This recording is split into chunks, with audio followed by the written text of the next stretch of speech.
for my KTM, and we can adjust the valve clearance on that one. Therefore we need to take off all the fairing, take out the airbox, and then open the engine on the top, and that gives us access to the rocker arms. So to get out the airbox, you need to take off some of the tubes. One is on this side, that goes underneath the frame. And then there are a few underneath. One screw is hidden underneath this thing. Keine Ahnung, wie das heißt, schon scheißegal. Right in there. That's a tough one. Careful to not drop it. There we go. Same on the other side. Okay. So you open that. That's all of them. Now what we have left is one plug on this side and a tube. Perfect. Thanks. What I would suggest is take some toilet paper in our case, but paper towels, and stuff them in here so that you don't drop anything in there. Now we need to clean this area basically. So these two out of the way, this one, and now only this plug. Now we take off the top lid of the engine. 4 screws. These down here are a little tougher to get to. So what you might need for these is a joint like this. Now that we have these out, we can go ahead and take the lid off. You have to somehow angle it, but I always forget how, which direction, like this, okay? Watch out for this seal. There we are. So these are the rocker arms. These are the intake valves. And these are the exhaust valves or outlet, I think. You can see the wear and tear on these ones. That's why I got new ones. From what I've heard, I think you should exchange these every 10,000 kilometers. I had these for 30,000 almost. Not the best example, but anyways, it works. But now it's time to get them out. And to get them out, we need to move this sprocket so that these two holes align with the screws of the rocker arms. So that's done by putting in first gear, like this. And then it's best if you have it on a lift, but we can also manage to do it like this. Guckst du mal, wann das align?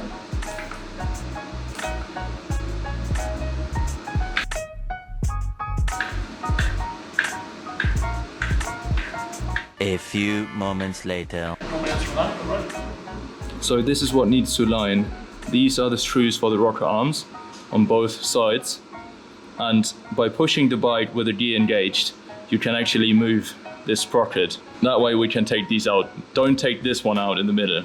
Okay, so let's just measure the valve clearance before we take out the rocker arms, just to see how it is at the moment. And to do so, you need a feeler gauge, which is this. It has like many very thin metal plates with different measurements on there.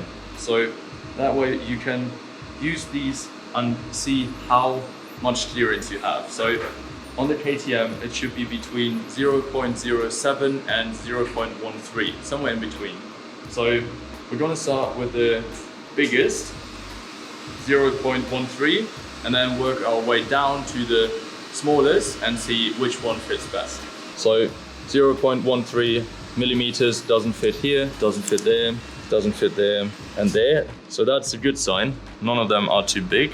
Let's go ahead, take the next one. The next one is 0.1 millimeters.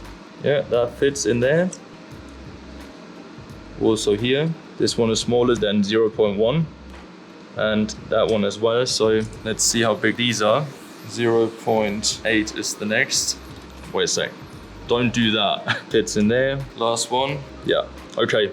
They're all good, but still, we're gonna take them out anyways. Before we take out the screws, it's best to take some paper towels and stuff it in here so that we prevent any screws from dropping in there. That would be a mess. Now, to get the rocker arm access out, we need to unscrew these top screws, and they're 2 different lengths. Number 3 and number 4. The ones on the right side are smaller than the ones on the left side. Now we take one of the longer screws and screw this one into the rocker arm axis, and then we can pull it out, just barely. I think they are identical. does it even well, man. Now we can take out the old ones. 1 and 2. Underneath here you can see which model they are. So SF15 is already better, but if you have SF13, then you should exchange them, because what often happens is that these axes move out and then destroy the top end of your engine. What I've done before is to put 4 points with a center punch on here so that these axes stay in place. So you can definitely see the marks where the rocker arms were kind of beating onto this. And then also on the rocker arm bearings themselves, you can see all the wear and tear. And compared to these, the new ones look so much better. These ones are SF20, so I'm not gonna do the thing with the center punch because I think KTM should have figured it out by now. This one, with the bearing on the left side, goes in here. And I think what I'm gonna do first is put some oil on the bearings just to be sure that they're well lubricated. What you have to make sure is that this hole points upwards. There's a little mark right here. This has to point upwards so that all of the holes are aligned. Also on these ones, I'm gonna put some oil on there. Slide this one in, make sure the holes stay up. The short ones on the right side and the long ones on the left side. Right, next we're going to tighten all 4 screws with 12 Newton meters. Now we have to measure again the valve clearance. Let's do the same. We start with 0.13. Too small. Too small, that's good. 0.1 doesn't fit. 0.08 next. I think we need to change the shims. There's no real clearance in between. This one goes through here, so we'll make a note. Intake left is 0.4. What we now have is 0.02 millimeters on the left outlet, the same on the right. Right intake is 0.03 and left intake is 0.04. So these are all too small because we need 0.07 to 0.13. So we're going to take the rocker arms back out, take the shims out, measure which thickness they are, and then get the right ones to adjust these clearances. And now to get the shims out, there is this nice magnet on a piece of wire. So you can take these out like that. Okay, so intake right side. That was 2.45. Stays right there. So this one is 2.45. And the difference that we need is plus 0.07. What we want to achieve is 0.1 millimeters. So now we have 0.03, so that's minus 0.03 millimeters, which is 0.07. So what we need to do now is subtract what we need more from the shim size that was in there. Basically that's 2.45 minus 0.07, that is 2.38. And now we need to find the one that is closest to that but still in range, all right? I have a complete box of shims in 0.5 increments, and there is one that is 0.35. That would be 0.13 clearance, but the other one is 0.4, and that would be 0.08 clearance.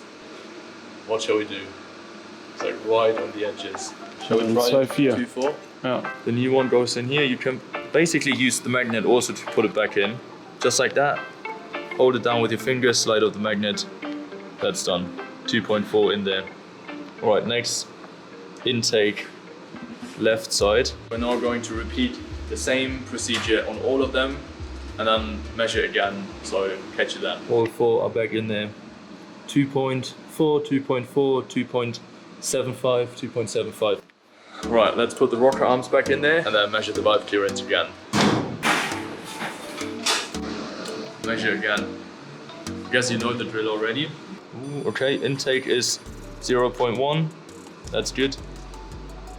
If you have something like that where it goes in nicely, then check for the bigger one. But 0.13 shouldn't go in there. Nice, perfect. That one was a tough one because it was right at the edges of both like sides. So either 0.08 or 0.13. So we decided to go for the bigger one. Now we can finally fasten these 12 Newton meters. All of them. Right, that's done. Now last step, we put this one back on. Same twisty motion like when we took it off. Just be careful with the seal. This is the worst part, always. Yeah, nice. Okay, on there. Make sure that the seal is still in place. Good. Those are 10 Newton meters, right? Those are 10, right. By the way, I have the torque wrench from Vicent. I really like it, just in case you're looking for one. This one is nice for motorcycles because it goes all the way down to 0 Newton meters and then all the way up to 30. So you can take this one for all the delicate stuff and then a bigger, cheaper one for rear wheels and stuff like that. So I'm gonna link that down below in the description. Right. Nice. Now we put everything back together. We'll start with the airbox. Now these two go into the airbox, and when you put in the airbox, wait a sec, make sure that this line and then your throttle cables both run on top of the rubber bases basically. Otherwise your throttle will get stuck. And now we can go ahead and connect this rubber mount to the engine intake.